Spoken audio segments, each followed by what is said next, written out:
National institute of open schooling. इसका नाम वैसे कम सुना होगा लोगों ने, लेकिन मैं आपको बता देता हूँ कि ये एक ऑटोनॉमस बॉडी है जो भारत सरकार के अंदर मिनिस्ट्री ऑफ एजुकेशन के अंडर आती है। तो इसने एक नोटिफिकेशन जारी किया है अलग अलग पदों पर।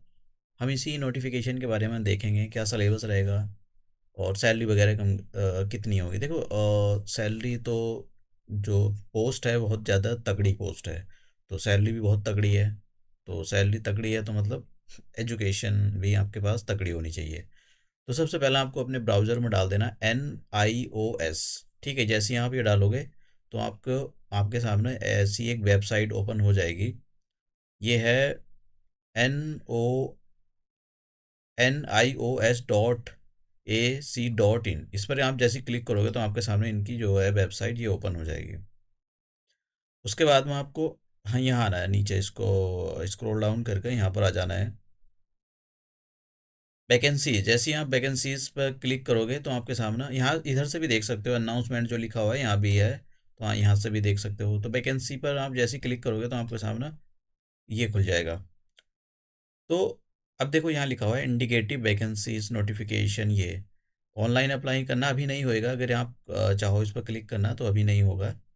तो ऑनलाइन अप्लाई देखो यहाँ दिखा हुआ है 30 तारीख से स्टार्ट होगा, तो अभी नहीं होगा। तो मैंने रिक्रूटमेंट रूल क्या होंगे, सिलेबस क्या होगा पोस्ट का, ये सारी चीज़ें खोल कर रखी हुई हैं।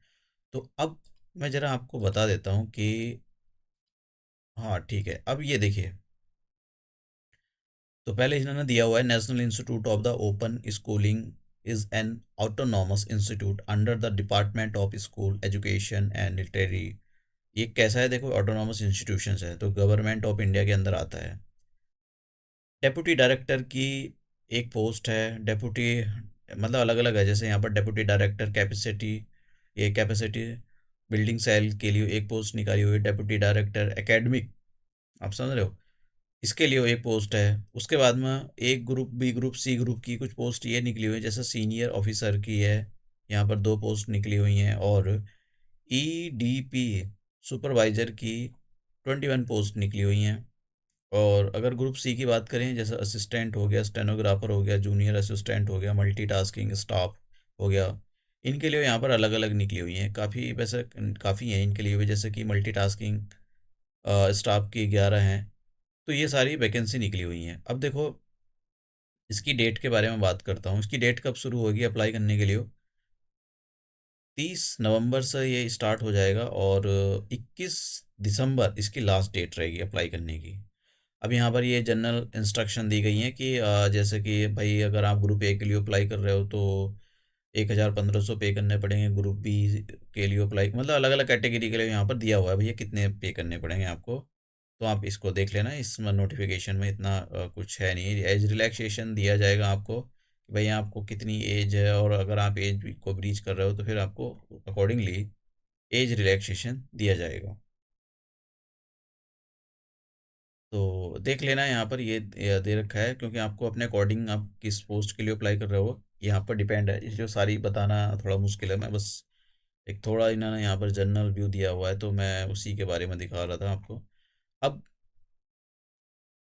यहाँ आ जाते हैं, देखिए। तो सबसे पहले अगर आप मान लो ये कोई एग्ज़ाम, इसके लिए एग्ज़ाम होगा। मैं जैसे कि देखिए, अगर आपने इस पोस्ट के लिए डेप्यूटी डायरेक्टर की पोस्ट के लिए अप्लाई किया है, डेप्यूटी डायरेक्टर के अंदर भी कैपेसिटी बिल्डिंग सेल के अंदर अप्लाई किया है, तो इन्होंने यहाँ पर सिलेबस दिया है कि भाई आपका जो पेपर होगा 1, उसके अंदर ये वाला सिलेबस आएगा, जैसे कि रीजनिंग और जनरल अवेयरनेस के क्वेश्चन आएंगे। यहाँ पर दिया है सामने नंबर ऑफ क्वेश्चन और नंबर ऑफ मार्क्स भी दिया हुआ है। सिलेबस डिटेल से यहाँ कवर कर दिया है इन्होंने। उसके बाद में आपका पेपर सेकंड होगा। पेपर सेकंड MCQ की फॉर्म का होगा, और इसके अंदर ये कैसा पेपर हो, एजुकेशनल प्लानिंग एंड एडमिनिस्ट्रेशन। तो ये नीचे इसका सिलेबस दिया गया भाई, एजुकेशनल प्लानिंग और एडमिनिस्ट्रेशंस का जो सिलेबस है जिससे क्वेश्चन पूछे जाएंगे वो आपका ये दिया गया है। कितने क्वेश्चन पूछे जाएंगे इससे? 120 क्वेश्चन होंगे, 120 मार्क्स के होंगे। देखिए इंटरव्यू भी होगा इसके अंदर। आप सैलरी को जरा आप देख ले, जरा इसकी सैलरी कितनी है एक बार मैं आपको दिखा देता हूँ। देखिए सैलरी तो बहुत तगड़ी है, ऐसा नहीं कि भाई सैलरी ये कोई ऐसी पोस्ट नहीं होती, बेकार बेकार पोस्ट नहीं होती। यहाँ पर लिखा हुआ है रिक्रूट ये deputy director capacity building cell, तो देखिए यहाँ पर 78,800, मतलब आप समझ रहे हो ना, इतनी सा तो ये स्केल ऑफ द पे है ये। और आप ऐसे नहीं कि कोई भी एरा गैरा भर सकता है। एज देखिए इन्हें यहाँ पर 50 साल दी गई है।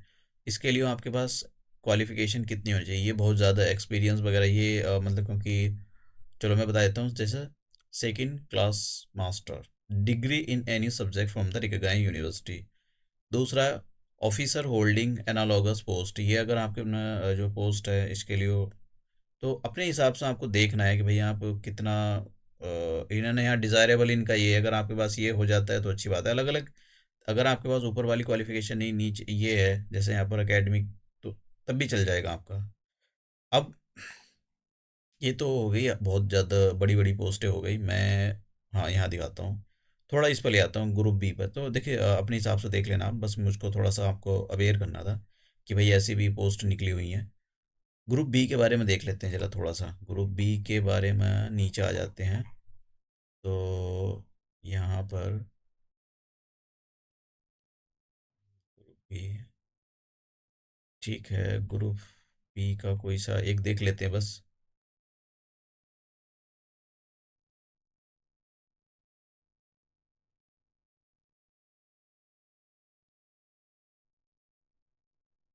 तो ये देखते हैं इसका एकेडमिक ऑफिसर भी ग्रुप ए की है। थोड़ा सा इसे नीचे आते हैं। हाँ, ये दिया हुआ है।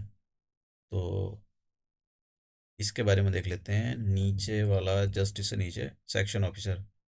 तो सेक्शन ऑफिसर एकेडमिक ऑफिसर की है ये, सेक्शन ऑफिसर के लिए नीचे आना पड़ेगा।